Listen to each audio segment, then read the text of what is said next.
Right, well, in your sport, it is all focus on Bafana Bafana and the lead-up to the AFCON qualifiers. Bafana Bafana have been dealt a hammer blow ahead of the two crucial matches against Ghana and Sudan this week. A number of those players are injured or unavailable due to COVID-19 restrictions, and our Pilasande Sitlaba has more details. Bafana Bafana will be without the quartet of Bongani Zungu, Thulani Serero, Keegan Dolly and Dean Furman for the clash against Ghana at the FNB Stadium on Thursday, as European COVID-19 restrictions have prevented them from being released from their clubs. Though head coach Xola Ntshinga says they are still negotiating with those clubs to have the players available for the Sudan qualifier 3 days later. We have called up 30 players, and with the 30 players we have a situation here of European teams refusing to release players. So because of that, we won't be replacing anybody until this matter has been finalized, to say Bongani Zungu is not coming, Dean Furman is not coming, Serero is not coming, and also Keegan is not coming. So we are still negotiating with the clubs to see if ever they can release those players. If they can't come to join us here in Johannesburg, in South Africa, and play against Ghana, they will be able to join us in Sudan. Meanwhile, Ntshinga has also bemoaned the treatment of African countries by European clubs and believes clubs are purposefully using COVID-19 as a reason not to release players for national duty. Nobody from South Africa, nobody from Africa brought about COVID-19. And it is very unfair for us to be punished and to be saying we cannot release players to come to South Africa because South Africa is a hotspot. I think all over the world, everywhere it's a hotspot, because COVID-19 is all over the country, it's all over the world. So for them not to release our players, I think it's a very big disappointment from us. COVID-19 continues to be a wrecking ball in international sport. And while Bafana Bafana are rather fortunate to have only a few players unavailable due to COVID-19 restrictions, other teams have had to cut more than 10 players from their squads, which has forced coaching staffs around the continent to alter their preparations ahead of what should be crucial AFCON qualifier games. For Newsroom Africa on Channel 405, I'm Pilasande Sitlaba in Johannesburg. Well, thanks very much to Pila. He's been on it since that Chiefs-Pirates match. And to expand on the upcoming Bafana Bafana AFCON qualifiers, I'm joined by football journalist Karabo Phasha to talk about this very difficult times for South Africa. But I suppose, Karabo, it goes beyond our concerns.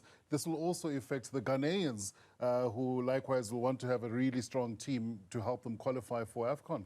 Yeah, absolutely. First and foremost, let me greet all the viewers at home watching. I think it's going to be quite interesting this, coming Thursday up against the Ghana. But as you correctly said, COVID-19 has been absolutely, causing havoc for anyone and everyone, particularly us in sports and football. So it's going to be very, very, a difficult game for Bafana Bafana as well as Ghana with those key players missing.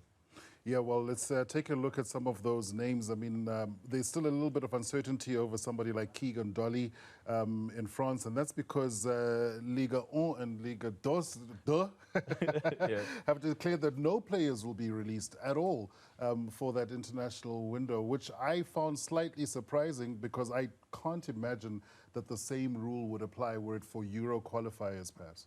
Yeah, absolutely. I think you're spot on in terms of that one because, I think, we all know that, France has been one of the countries, well hit by the coronavirus. But I think, to disallow some of the players to represent the national teams is quite criminal, so to say, to some extent.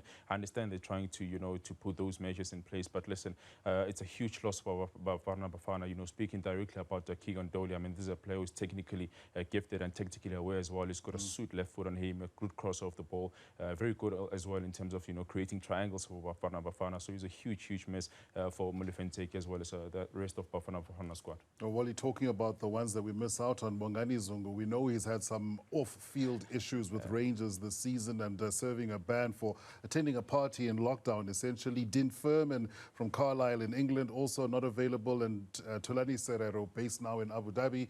Also, those three definitely not available. That's a huge miss out of the heart of the quality of the team. Yeah, absolutely. I think you're quite spot on in terms of that one, particularly the one for Bongani Zungu. Of course, he's been caught on the wrong side of the law, out in Rangers FC. But I think, he's the quality that it brings in the middle of the park. He's one of those anchor players that can play box to box, very good in terms of covering distance, very good in terms of winning the ball, calculating play. I think he's a huge miss for Bafana Bafana. Also, one of the leaders, if you like, I think he's 27 years of age. He's one of the players that, Bafana can look up to going forward. But for him to be missed in this one is going to be crucial. But not really concerned with him, because I think there's another player, I think we'll possibly talk about him, that is Andy Lejali in the middle of the park.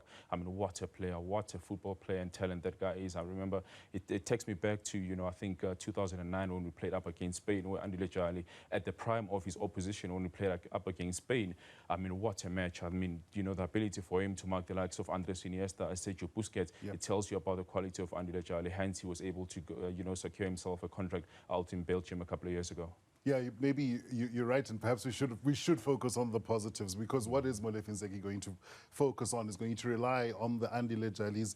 Another one is Percy Tau, who I thought maybe might not be available, being based at Brighton and Hove, but he is. And I think those are probably the key players, or at least the ones that could affect a massive difference and act as game changers for him. Yeah, absolutely. I mean, taking a look more into Pesita, I mean, this is a guy, well, I understand, and I've been told a lot of times that, he's not playing for Brighton and Albion, but listen, I think, in England, there's a saying that goes, you train as you play, so I think it's not a huge, transmission that he's not been playing a minute, for Brighton, but he's played Champions League football, he's played for in the Champions League in the previous season, and, he's a good player, sweet left foot as well, can take on players on his day. He's a very good player in terms of placing the ball, in those sweet positions, or trying to score, and he's one of the key players that I think Bafana can heavily rely on. Good age as well, 26, and I think he's been doing fantastic when given an opportunity out at Brighton. And a couple of weeks ago, when he's made his debut for Brighton in the English Premier League up against the Manchester City, I mean, what a performance he put in that game. I remember he set down Zinchenko on the left flank, and he just went past him. So I think he's a very talented player, and I'm sure the Ghanaians must be planning and plotting in and around him.